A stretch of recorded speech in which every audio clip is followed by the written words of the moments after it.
Welcome. Take a deep breath, let it out slowly. You're safe. You're warm, and you're about to drift gently into another time. Tonight, we're going back, far back, to the distant edges of the northern world. A world of frostbitten fjords and creaking pine forests, of bone-handled axes and ancient firelight. A world where stories weren't written, but whispered in longhouses thick with smoke, where winter was not a season, but a trial, a silence, a rhythm.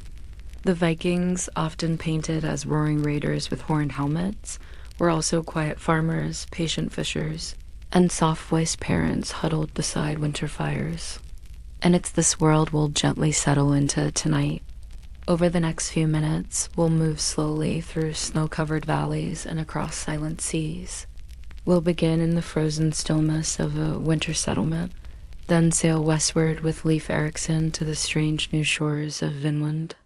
Later, we'll brush the runes carved in stone and dig gently into burial mounds and sacred soil.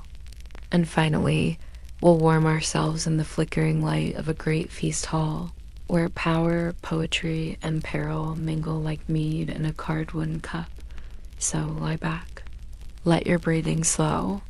Let the sounds of our modern world drift away like melting snow, and imagine yourself among the Vikings. Imagine yourself stepping quietly into the twilight of a Scandinavian winter, perhaps in what we now call Norway, or Sweden, or Iceland. The wind curls low over the hills like a cold breath. The sea is a slate-colored stillness, its waves muffled beneath floating ice. The sun, if it rises at all, offers only a pale, uncertain glow, and disappears again before you've truly noticed. And there, in the middle of this vast, white hush, lies a Viking settlement. Not a castle, not a town, but a modest scattering of timber homes, longhouses, with their roofs heavy with snow, their thick doors blanketed by animal hides. The pathways between buildings are trampled ice and frozen mud. The footprints are shallow now, everyone is indoors. Outside, the world waits, but inside, life does not sleep. Let's walk slowly now quietly and approach one of these longhouses. Its wooden frame is low and narrow, almost like a great upturned ship laid to rest. Smoke seeps out from a central vent above, curling upward in lazy strands, carrying with it the scent of peat, pine resin, and the faint, oily trace of dried fish. You press gently against the door, it creaks open, and warmth, thick and earthy, rushes toward you. Inside, the air is dim and golden. Firelight flickers along the beams. Shadows dance against the curved ribs of the walls. This is where the Viking family passes the winter. Not in silence, but in ritual, in rhythm, in 1,000 repeated motions, quiet, careful, constant. They live together, side by side. There is little privacy. You might find grandparents beside toddlers, warriors beside spinners, goats penned near the hearth. Rough blankets made of wool or fur cover beds of straw. The fire at the center of the room smolders low, releasing just enough heat to fight the chill, just enough smoke to keep the rafters smoky and the bugs gone. Meals here are not feasts, not in winter. They are patient things. Bowls of thin broth made from dried vegetables, fish dried stiff in the fall and now rehydrated over slow heat. Sometimes there is porridge, barley or oats, thickened with goat's milk or flavored with herbs gathered in warmer days. The longhouse smells of it all. Smoke, fish, leather, sweat. The aroma is not unpleasant, it is lived in. Grounding, a tapestry of survival. Children sit near the fire and carve wood, sometimes making small figures of gods or animals. Their fingers are red from the cold and worn from work. The elderly, wrapped in furs, tell stories, old sagas, remembered not from books, but from repetition. Stories of gods who walk among men, of winter giants, of the long summer sun that feels like a dream here in the depth of January. And overhead, the beams creak with the settling weight of snow. Outside, the land is utterly still. There are no birds, no rustle of leaves, just the wind, which hums like a distant voice. just the snow, which shifts like breath. The people here rarely go far in these months. The animals are penned close. The ships are pulled from the water and rest on their keels, their hulls frozen stiff. Raiding, trading, sailing, those are spring's business. Winter is for endurance, and so life becomes interior. Wool is spun, nets are repaired, tools are sharpened. Minds turn inward, toward ancestors, dreams, omens. At night, the longhouse settles deeper. The fire dims, embers crackle low, and sleep comes like snow quiet, slow, total. But even then, the mind might stir. You might hear a low murmur as someone whispers to the gods, Odin, Thor, Freya hoping for a mild thaw, or healthy goat birth, or simply strength to make it to spring. Some nights, the northern lights arrive. Green curtains of light ripple silently across the sky, unseen by those asleep, but felt somehow like a presence. A reminder that the world beyond the longhouse still lives, still moves, still waits. And when morning comes and the sky is a faint gray dome, the same work begins again. Mend, carve, stir, pray, watch the children, watch the fire. Wait for spring. For many, winter in the Viking world was not a time of adventure, but of survival. Yet in this hardship there was comfort. The shared closeness of the longhouse, the repeated motions, the rhythm, the knowing that one was not alone in the cold. Imagine yourself there wrapped in a woolen cloak, listening to the gentle snoring of the cattle, the whisper of a lullaby sung in Old Norse, the steady breath of the hearth. And let your mind drift beyond the snow-covered fields, beyond the fjord, beyond the ice-locked shores, to another part of the Viking world. A world not frozen in place, but stretching outward into the unknown sea. Imagine yourself waking in the soft dimness of the longhouse once more. The air is cold, the fire is low, but there's movement today, excitement. A different kind of energy, not the hushed patience of winter, but the quiet focus of preparation. Today is not for waiting, today is for sailing. The sun is finally higher in the sky, glancing off the fjord. The snow has melted into patches, and the ground, though still cold, is softening. A new season has begun, and with it, a longing to leave the shore and seek something more. In the harbor stands a longship, sleek, narrow, beautiful in its symmetry. Its planks are oak, its sail patched from seasons past. Ropes are coiled like sleeping snakes, and the carved dragon's head at the prow watches the horizon in silence. Its eyes are not painted with rage, but with patience. And standing at the center of it all is Leif Erikson, the son of Eric the Red, the man who would many centuries before Columbus stepped foot on the shores of a continent barely dreamed of by Europe. But he is not yet a legend. He is just a man, quiet, broad-shouldered, with sea-salted hair and the calm, steady eyes of someone raised among icebergs and gods. He doesn't shout orders. He doesn't rouse men with speeches. He simply prepares. Packs dried fish, cured lamb, woolen cloaks, iron nails and axes, barrels of water and mead. A small wooden cross given to him in Norway after his quiet conversion to Christianity. And somewhere, among the bundles of supplies, the weight of expectation. He has heard Taylor's whispers from a man called Bodney, who claimed to have seen wooded shores far to the west. Leif believes the story, and he means to go there, not to raid, not to conquer, but to explore. So the ship is pushed from shore, oars dip into the cold fjord, and soon the sail catches the northern wind. Behind them, the mountains fade. Before them, an unknown world. Days pass in silence. The sea is still gray and slow-moving, waves curling under the hull. At night, the crew sleeps huddled together, wrapped in furs, listening to the creak of wood and the whisper of dreams. Then land. The first sighting is softer green rise on the horizon. Not the jagged rocks of Greenland, not the volcanic cliffs of Iceland, but something softer, darker, trees, actual trees, tall and dense, clustered like secrets. They land and step ashore. Leif kneels, presses a hand into the soil. Rich, damp, dark. He smiles. He names the place Vinland, the land of wine. Not because of grapes, though there may have been a few wild vines, but because it is different, fertile, gentle, hopeful. They build small structures, temporary shelters. They fish in the rivers, hunt in the woods, and explore cautiously. The landscape is thick with life: elk, foxes, wild birds, towering pines. The seasons feel more forgiving, less biting, and there is space. So much space. But it isn't empty. The Norse called them Skrylings, the native peoples they encountered here. Possibly the ancestors of the Beothuk or other indigenous groups.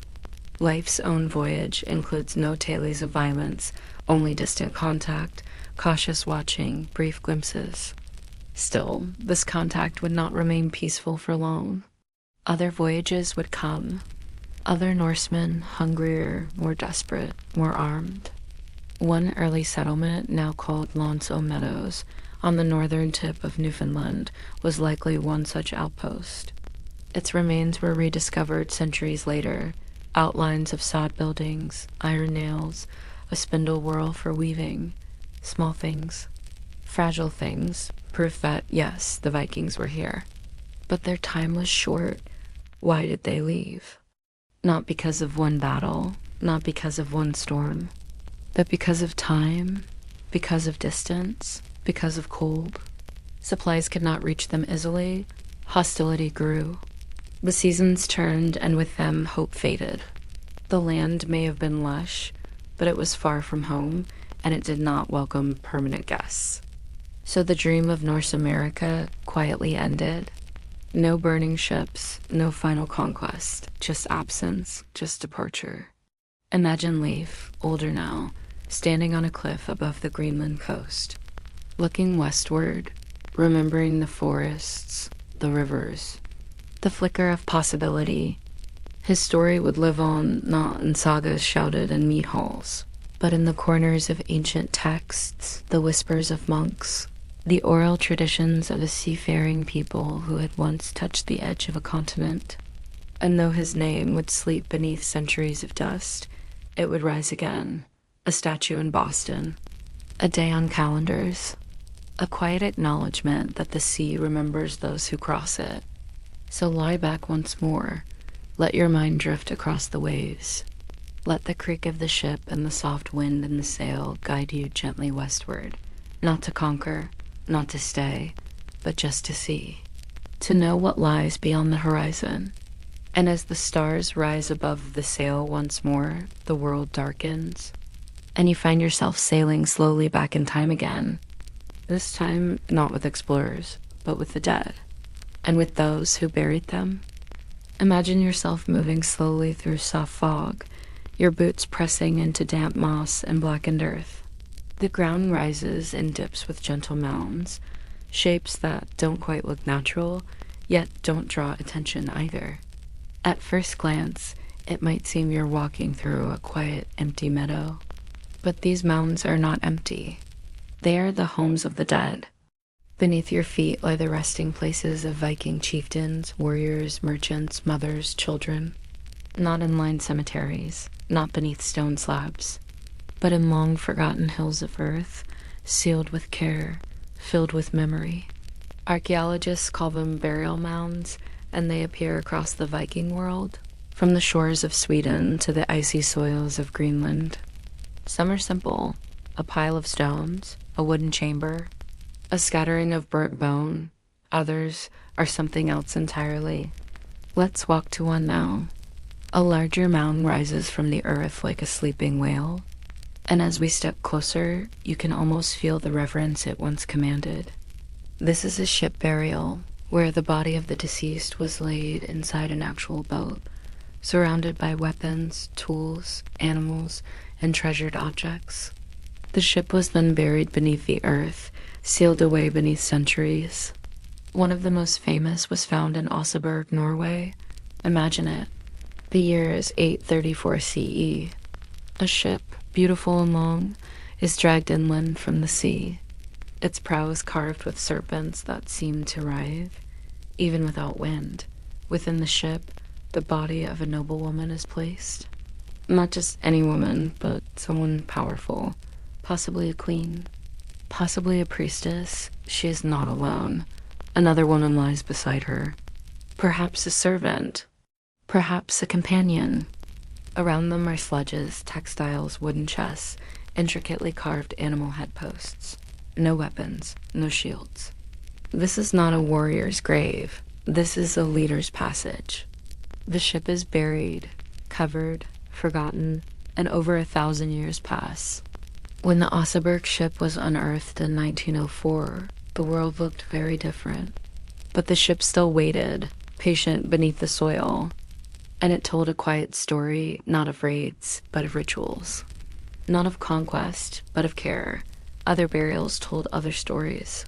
Some were cremated, ashes gathered into urns, scattered near sacred stones. Others were placed in wooden chambers beneath flat stones, surrounded by daily tools and a simple brooch. The rich and the poor, the remembered and the forgotten. But what did the Vikings believe happened after death? The sagas offer glimpses. Valhalla, the Hall of the Slain, where warriors feast forever beneath the watchful eye of Odin. But there were other destinations too. Folkvanger, ruled by Freya, where love and beauty linger. Hell, not a place of torment, but a shadowy underworld of quiet rest. Death to the Vikings was not simple. It was layered, varied, a continuation, not an ending. They left behind clues. And one of the strangest, most beautiful clues is the rune. Carved into stone, etched into bone, scratched onto wood. Runes were not just letters, they were symbols of power.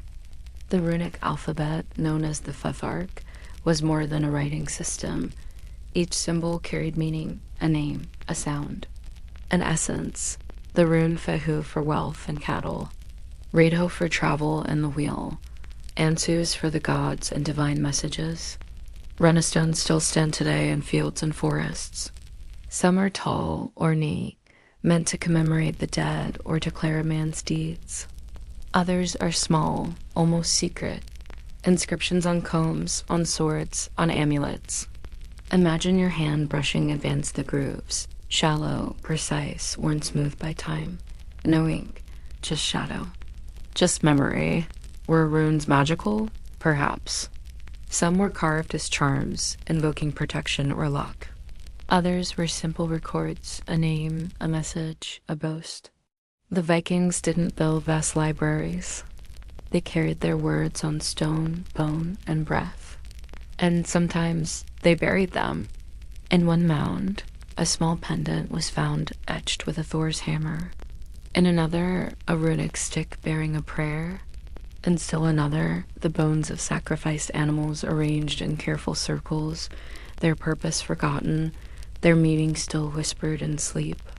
These burial sites are quiet. The air around them hums with a different kind of silence, one heavy with respect. And even in the chill of the morning wind, there is warmth in the memory. Someone dug these graves. Someone arranged these items. Someone long ago wept and then walked away. Not all graves are grand. Some are shallow, unmarked, children buried with a single toy, servants with no offerings, warriors with broken swords, but even these tell stories.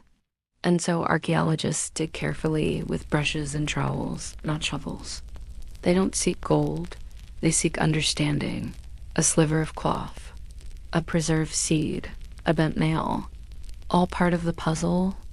Each find a whisper, each mound a summons, each rune a lingering echo of a voice that once spoke in the snow. And as we step away from the burial ground, the fog folds in once more. You cannot see the mounds now, but you know they are there, waiting, remembering. And in your mind's eye, the runes begin to fade, carved into nothing, yet still present. Soon, we'll rejoin the living. We'll warm ourselves again by the fire, not in the longhouse of survival, but in the feast hall of power, where the air smells not of broth and smoke, but of meat, mead, and ambition. The wind outside is bitter again. Snow curls across the ground in silent spirals. But here within these timber walls, where firelight dances against dark wooden beams and the smell of roasted meat lingers in the rafters, there is warmth, there is movement, there is something stirring. Tonight you are not among the farmers or the fishermen. Tonight you are in the hall of a Jarl, a Viking noble, a chieftain, a man of wealth, reputation, and carefully balanced power. He is not a king, but his word is strong. His household is large. His name is known, and when he holds a feast, others come, with gifts, with stories, with quiet ambitions folded into their cloaks. The great Hallhof in the old tongue rises at the center of the settlement like a ridge-backed whale. It is wider than any longhouse, with high walls and a roof supported by carved wooden pillars. These beams are etched with knotwork, with winding dragons, with faces of gods whose eyes seem to follow you. At the entrance, torches flicker in iron brackets, boots crunch against snow, and slowly, one by one, the guests arrive. They are wrapped in cloaks of fur, brooches of bronze and silver clasping their woolen garments. Their beards are neatly braided, their hands calloused from sword and oar alike. Some arrive with retainers, others with wives or sons. One carries a harp, another a caged hawk. But before they enter, they pause, because the hall is not just a place of eating. It is a place of ritual, of hierarchy, of careful choreography, and one does not simply walk in. First, the blood. The word means sacrifice, a sacred offering to the gods. A small animal, a goat, or sometimes a pig, is led before the carved altar. The local gothi, or priest, raises a bowl. A chant begins slow, rhythmic, repetitive. The language is old, older than writing, older than memory. The animal is dispatched quickly, without cruelty, its blood caught in the bowl. With a branch of fir or pine, the blood is sprinkled across the assembled crowd.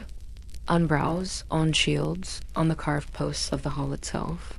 A blessing, a bond, a reminder. Then the doors open, and the feast begins. The inside of the hall is a world unto itself, a sea of shadows and flickering firelight. Benches line long wooden tables, trenchers of bread wait to be filled. The hearth runs down the center of the room, a glowing spine of red embers and curling smoke. At the far end sits the Jarl. He does not rise to greet you. He waits, watches. His cloak is dark blue, edged in fur, fastened with a silver pin in the shape of a hammer. His beard is streaked with gray, his eyes sharp with calculation. Every movement, even stillness, is a performance of power. To his left, his wife. To his right, a visiting chieftain from across the fjord. Further down the benches, his carls, sworn warriors. Beyond them, merchants, skalds, farmers, envoys, strangers, and now you.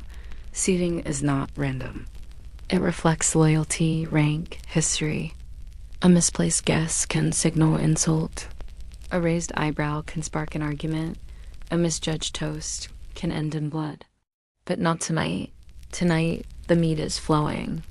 It's passed in great horns and cups of carved wood, brimming with a golden liquid that smells of honey and thyme. Server's young, serious face moves swiftly, refilling, wiping, nodding. A great platter is set down. Then another, and another. Roasted pork, glistening with herbs. Fish cured in brine, their skins curling slightly at the edges. Hard cheese, round and sharp. Mushrooms, onions, berries preserved in honeyed syrup. Flatbreads warmed on stones. There's no music yet. Only the steady murmur of voices. Stories are told. One man recounts a storm that nearly sank his ship near the Shetlands. Another speaks of a trade deal gone strangely well, perhaps too well. Laughter is low, thick, careful. And then the skald stands. He is not a warrior, not a noble, but all eyes turn toward him. Because in a world without books, the skald is the keeper of memory. He chants not in song, but in verse alliterative, rhythmic, ancient. He begins with flattery, of course. The Jarl is brave. The Jarl is generous. The Jarl's ancestors rode with Odin himself. Then more daring tales of Loki's mischief, of Thor's hammer stolen and won back, of Sigurd and the dragon. The firelight catches the skald's face as he paces, arms raised, voice rising slightly. Just enough to hold attention, but never loud, never hurried. Somewhere in the shadows, two warriors lean close, whispering about a land to the west, a rumor, a settlement, a possible raid, but they wait. This is not the time. At the high table, the Jarl raises a drinking horn. All go silent, a toast. Not just a cheer, a formal act. Words of praise or promise spoken aloud for all to hear. Sometimes a boast, sometimes a pledge. The Jarl speaks slowly. His words are steady. He honors his ancestors. He declares peace for the season. He speaks of loyalty, of honor, of memory. The guests respond first with silence, then a rising hum of approval. The horn is passed. Others follow suit. But each must choose their words carefully. A toast is binding. To declare vengeance or to offer alliance or to insult a rival is not just talk. It is a contract. Spoken into the smoke, into the presence of gods and men alike, the night wears on. The air grows thick with warmth and mead. The fire sinks lower, crackling softly. The meat bones lie clean on wooden platters. Eyes grow heavy. Some guests leave, stepping into the cold, singing to themselves. Others stay, wrapped in cloaks, slumped against benches. The Jarl, still upright, murmurs to his wife. A plan for tomorrow, a trade deal to finalize, a marriage to arrange. And the hall falls into a lull, not silence, but something deeper. A stillness full of breath and ash and sleeping ambition. And as your own eyes close, your mind drifts back to the skald's tale. To dragons and gods and ships made of fingernails. To ancestors lost and found again in memory.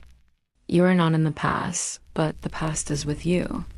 In every breath of smoke, in every note of verse. In every carved board of the feast hall. The Viking world was not all blood and battle. It was warmth and waiting and watching.